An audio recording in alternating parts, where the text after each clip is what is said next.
ജയറാമിൻ്റെ വീട്ടിൽ ഈ സ്വർണ്ണ കവചം, ഈ സ്വർണം പൂശിയ കവചം, ദ്വാരപാലക കവചം അത് പ്രദർശിപ്പിച്ചു വെച്ചിരിക്കുന്നത്, പൂജാമുറിയിൽ പ്രദർശിപ്പിച്ചു വെച്ചിരിക്കുന്ന ചിത്രങ്ങളാണ് നമുക്ക് ലഭിച്ചിരിക്കുന്നത്.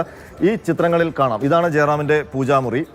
പൂജാമുറിയിൽ രണ്ട് ഭാഗത്തായി നടുക്ക് ഗുരുവായൂരപ്പൻ്റെ ഒരു പ്രതിമയാണുള്ളത്. ഗുരുവായൂരപ്പനാണ് ആ പൂജാമുറിയിലെ പ്രധാന ദേവത.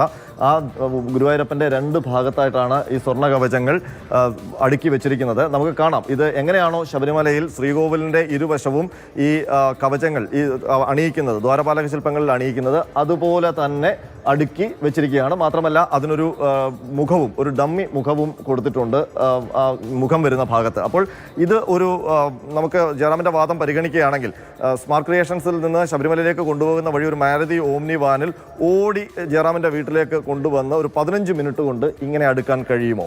മാത്രമല്ല എന്തുമാത്രം പുഷ്പാലങ്കാരമാണ് ഈ കവചങ്ങളിൽ ഉണ്ട് എന്നുള്ളത് വ്യക്തമാണ്. ഈ സ്മാർട്ട് ക്രിയേഷൻസിൻ്റെ ഉടമയും മന്ത്ര എന്ന് പറയുന്ന ഗോൾഡ് പ്ലേറ്റിംഗ് കമ്പനിയുടെ ഉടമയുമൊക്കെയായ പങ്കജ് ഭണ്ഡാരിയാണ് ജയറാമിനൊപ്പം ആ ദിവസം ഈ ഫോട്ടോയിൽ കാണുന്നത്. അതിനൊപ്പം തന്നെ സംഗീതജ്ഞനായ ഗംഗൈ അമരനും ഈ ചിത്രത്തിലുണ്ട്. നേരത്തെ പാട്ടുകാരൻ വീരമണി ആയിരുന്നു ജയറാമിൻ്റെ വീട്ടിലെ ഈ പൂജയിൽ പങ്കെടുത്തിരുന്നത് എന്ന് പറഞ്ഞിരുന്നു. അതുമായി ബന്ധപ്പെട്ട ചിത്രങ്ങൾ വന്നിരുന്നു. ഇപ്പോൾ ഗംഗൈ അമരനും ഈ ചടങ്ങിൽ പങ്കെടുത്തിട്ടുണ്ട് എന്ന് വ്യക്തമാണ്. മാത്രമല്ല ഇവർ ആ ദിവസം ജയറാമിൻ്റെ വീട്ടിൽ നിൽക്കുന്ന ചിത്രങ്ങളാണിത്. അപ്പോൾ ആ ചിത്രങ്ങളുടെ പിൻഭാഗത്ത് നോക്കിയാൽ കാണാം എന്തുമാത്രം അലങ്കാരങ്ങൾ ആ വീട്ടിലുണ്ട് എന്നുള്ളത്. പുഷ്പാലങ്കാരമുണ്ട്. ശരിയാണ്, 15 മിനിറ്റ് കൊണ്ട് വരികയാണെങ്കിൽ ഓടിപ്പോയി പൂക്കടയിൽ നിന്ന് വലിയ മാല വാങ്ങിച്ച് ഇങ്ങനെ കെട്ടാം. പക്ഷെ കുരുത്തോല ഇങ്ങനെ കെട്ടാൻ പറ്റുമോ? കുരുത്തോല ഏത് പുഷ്പക്കടയിലാണ് ഇങ്ങനെ കെട്ടാൻ പാകത്തിന് റെഡിയാക്കി വെച്ചിരിക്കുന്നത്? അപ്പോൾ കൃത്യമായി ജയറാമിൻ്റെ വീട്ടിൽ ഈ കവചങ്ങൾ കൊണ്ടുവരും എന്ന് നേരത്തെയുള്ള തീരുമാനമുണ്ടായിരുന്നു.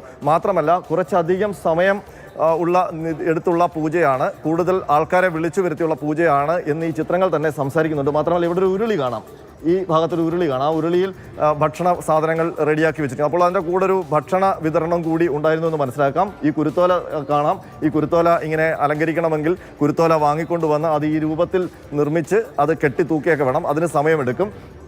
മറ്റൊരു ചിത്രം കൂടി നമുക്ക് കാണാം. ഈ ദിവസത്തെ ജയറാമിൻ്റെ വീട്ടിൽ വെച്ചിരുന്ന അലങ്കാരവുമായി ബന്ധം. ഇതാണ് കുറച്ചും കൂടി ക്ലിയർ ആയിട്ടുള്ള ദൃശ്യങ്ങൾ. ഇതാണ് ശബരിമലയിലെ ദ്വാരപാലക ശില്പങ്ങൾ അണിയിക്കാൻ വേണ്ടി സ്മാർട്ട് ക്രിയേഷൻസിൽ ഗോൾഡ് പ്ലേറ്റ് ചെയ്ത ദ്വാരപാലക ശില്പങ്ങളിലെ ആ വിവാദ പാളിയാണ് ജയറാമിൻ്റെ പൂജാമുറിയിൽ ഇരിക്കുന്ന കുറച്ചുകൂടെ ക്ലോസ് ദൃശ്യങ്ങളാണ്. ഇവിടെ ആനക്കൊമ്പിൽ തീർത്ത ഒരു മിറർ കാണാം. അതിൻ്റെ സൈഡിൽ ഈ ദ്വാരപാലക പാളികൾ വെച്ചിരിക്കുന്നു. നടുക്ക് ഗുരുവായൂരപ്പനുണ്ട്.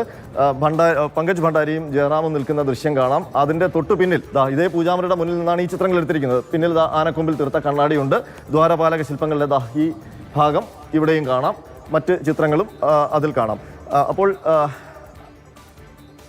ഒരു കാര്യം വ്യക്തമാണ്, ജയറാമിൻ്റെ വീട്ടിൽ ഈ ദ്വാരപാലക കവചം പൂജയ്ക്ക് വെച്ചത് ജയറാം പറഞ്ഞതുപോലെ ഏതാണ്ട് ഒരു 15 മിനിറ്റത്തേക്ക് ഓടിക്കൊണ്ടുവന്ന് ശബരിമലയിൽ പോകുന്ന വഴിയിലൊന്ന് കയറി പൂജിച്ചല്ല. അവിടെ വിശദമായ പ്ലാനിങ്ങോടുകൂടി അങ്ങനെ ഒരു പൂജ നടത്താനുള്ള ആസൂത്രണത്തോടുകൂടി കൃത്യമായി ആൾക്കാരെയൊക്കെ വിളിച്ച് ആ വീട് അലങ്കരിച്ച് പൂജാമുറിയിൽ എങ്ങനെയാണോ ശബരിമല സന്നിധാനത്ത് ദ്വാരപാലക പാളികൾ അടുക്കി വെക്കുന്നത് അതേ മാതിരി തന്നെ അടുക്കി വെച്ചുകൊണ്ടാണ്. അപ്പോൾ അത് ശരിയാണോ?